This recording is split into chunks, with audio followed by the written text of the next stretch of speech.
ఏంటి బ్రదర్ అసలు ఏం జరుగుతా ఉంది? మరోసారి మీరు ధర్నా చేయడానికి కారణాలు?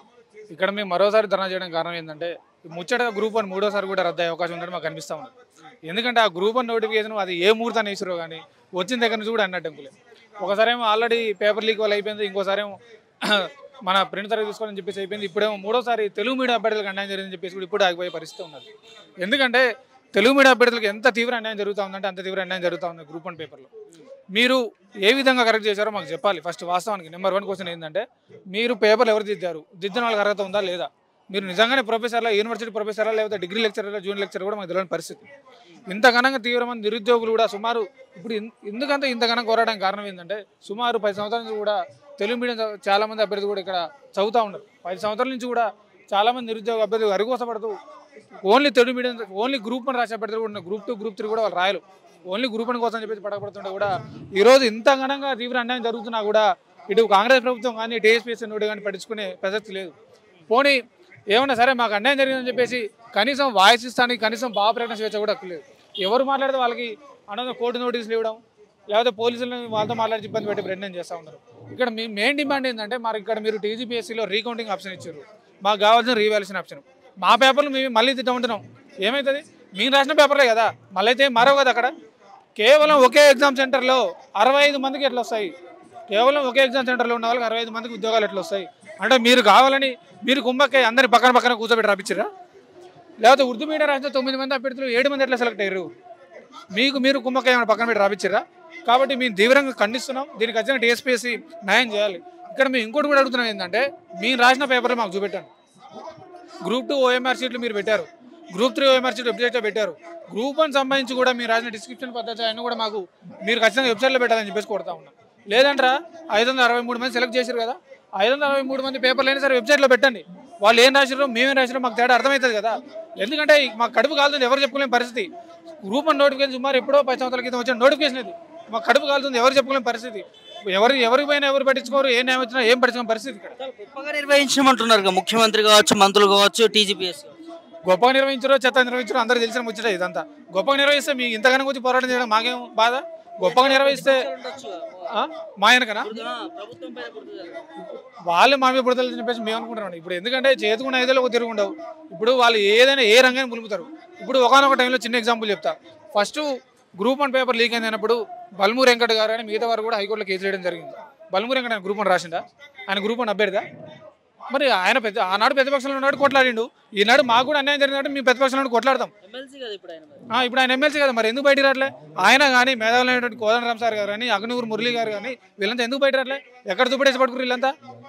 ఎండాకాలం సరే ఎండ కొడతామని చెప్పేసి మంచిగా ఇంట్లో దుప్పటేసి పట్టుకురా, లేకపోతే వేసేసి పట్టుకురా, మాకైతే అర్థం కావట్లేదు. ఆనాడు మీరు సందు దొరికితే మైకు దొరికితే సందు దొరకకుండా మాట్లాడిన వాళ్ళు ఈరోజు గ్రూప్ 1 అభ్యర్థులకు ఇంత అన్యాయం జరుగుతుందని మీరు ఎందుకు బయటికి రావట్లే? కారణం ఏంది? ప్రయత్నం చేసినాం, ఆ న్యాయం చేస్తామంటారు కానీ ఏదో ఇక ఈ చెవు నుంచి ఈ చెవు నుంచి వదిలిపోయినట్టు ఉంటుంది. పోయినప్పుడు సరే ఓకే కల్పిస్తాం, సరే న్యాయం చేస్తామంటారు. ఇక బయట పోయిన తర్వాత తీసుకున్న రిప్రజెంటేషన్ కూడా మరి అది చింపుతారు, చెత్తపుట్లు వేస్తారో సెలమెంట్ వేసుకుంటారో మాకు తెలియని పరిస్థితి.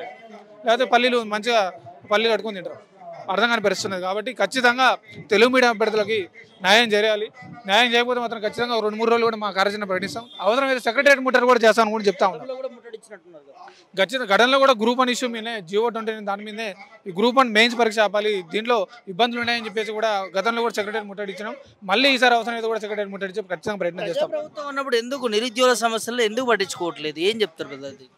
ఇది ప్రజాప్రభుత్వం అని చెప్పేసి మేము కూడా అధికారం తీసుకొని రావడం జరిగిందన్న. ఎందుకంటే ఆనాడు మేమే తిరిగిన కాంగ్రెస్ పార్టీ గెలవాలని చెప్పేసి కూడా ఇది ప్రజాప్రభుత్వం నియంత్రిత ప్రభుత్వం అర్థం కాలేదు. ఇక్కడ ఏంటంటే నాకు అర్థం కాని ముచ్చట ఏంటంటే చిన్నపిల్లలు ఆడలేకున్నది ఈ మధ్యలో పరిస్థితి కూడా వాళ్ళకి అర్థం కావట్లేదు. ఫస్ట్ ఒకైనా ఆల్రెడీ గ్రూప్ 1 అయిపోయిందంటారు, ఒకైనా ఆల్రెడీ గ్రూప్ 1 వచ్చిందంటారు, ఒకైనా ఆల్రెడీ జాబ్ క్యాలెండర్ ఇచ్చినామంటారు, ఒకైనా ఆల్రెడీ జాబ్ క్యాలెండర్ పిలుపులు చేసిన 2 లక్షల ఉద్యోగాలు ఇచ్చినా చెప్పి ఒకైనా అంటారు. వాళ్ళకే అర్థం లేదు, వాళ్ళకి క్లారిటీ లేని పరిస్థితి. వాళ్ళకి క్లారిటీ లేకుండా మాకేం క్లారిటీ ఉంటుంది? ఎవరు ఇష్టం వచ్చినట్టు వాళ్ళు మాట్లాడే ప్రయత్నం చేస్తూ ఉన్నారు. ఒక క్లారిటీగా ఇస్తే మేము కోరేది కూడా ఏంటంటే మధ్యలో ఎవరో వద్దు. మేము ఒక 150 మంది నిరుద్యోగులు వస్తాం. డైరెక్ట్ సీఎం రేవంత్ రెడ్డి గారు మీరు ప్రగతి భవన్ పిలుస్తారా, సెక్రటరీ పిలుస్తారా, అయితే మీ ఇంటికి పిలుస్తారా, మీరు ఇష్టం. మా సమస్యలో మేము డైరెక్ట్ మీకు చెప్పుకుంటాం. మీరు మాకు ఏం చెప్పగలుగుతారు మీరు మాకు చెప్పండి.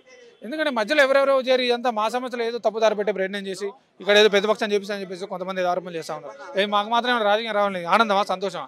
ఒక ఉద్యోగం వస్తే మాకు కూడా సరే ప్రశాంతంగా బతకొచ్చరా అని చెప్పేసి మాకు కూడా ఉంటుంది. కాబట్టి ఇక్కడ ఎటువంటి రాజకీయ రంగు లేదు, ఏం లేదు. అధికారంలోకి వచ్చిన ప్రభుత్వం నిరుద్యోగుల భుజాల మీద ఎక్కి అధికారంలోకి వచ్చిన ప్రభుత్వం ఈరోజు నిరుద్యోగులను విస్మరిస్తున్నది, నిరుద్యోగులని పట్టించుకోవట్లేదు.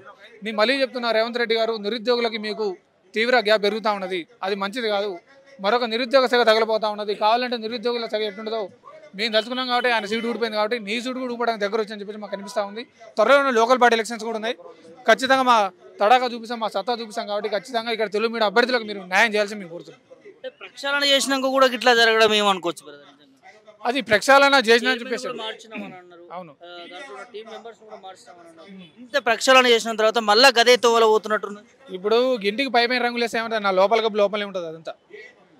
ఇప్పుడు నువ్వు ఒక 10 రోజుల నుంచి ఇల్లు ఉంది, ఆ ఇల్లు ఊడ్చుకోలే, పైన పైన రంగులు వేసినావు, ఆ లోపల చెత్త చెత్తనం బూజంతా అట్నే ఉంటుంది.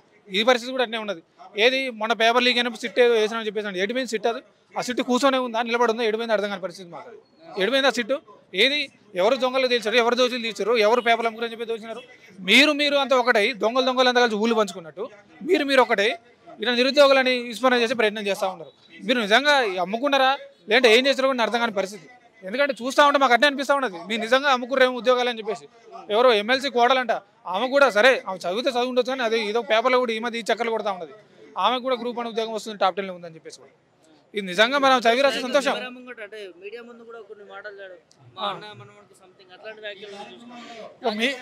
ఇక్కడ చిన్న ఎగ్జాంపుల్ అంటే ఏం లేదు, మీ పరిస్థితి అట్లుంటే, మీరు మంత్రులు అయ్యండి, మీ పరిస్థితి మీరే ఉద్యోగంలో పెట్టుకునే పరిస్థితి ఉంటే, విలేజ్ నుంచి వచ్చి తీవ్ర కడు పేదరికం నుంచి వచ్చి పొట్ట పట్టుకొని వచ్చి ఇంటి దగ్గర అప్పులు చేసి అమ్మే పుస్తలు కూడా తాకట్టు పెట్టుకొని ఇక్కడ అశోక్ నగర్లో ఒక పూట తినుకుంటూ ఒక పూట క్యాటరింగ్కి వెళ్ళి ఆ చిక్కడపల్లి లైబ్రరీ 5 రూపాయల భోజనం తినుకుంటా ఒక పూట పడుకోకుండా అవసరమైతే కడుపు కాలుతున్నా కానీ సరే ఫుడ్ లేకుండా నీళ్ళతో కూడా కడుపు నింపుకొని ఇంతగానో కష్టపడి చదువుతున్నారు. వాళ్ళకి ఎట్లా ఉండాలి మరి?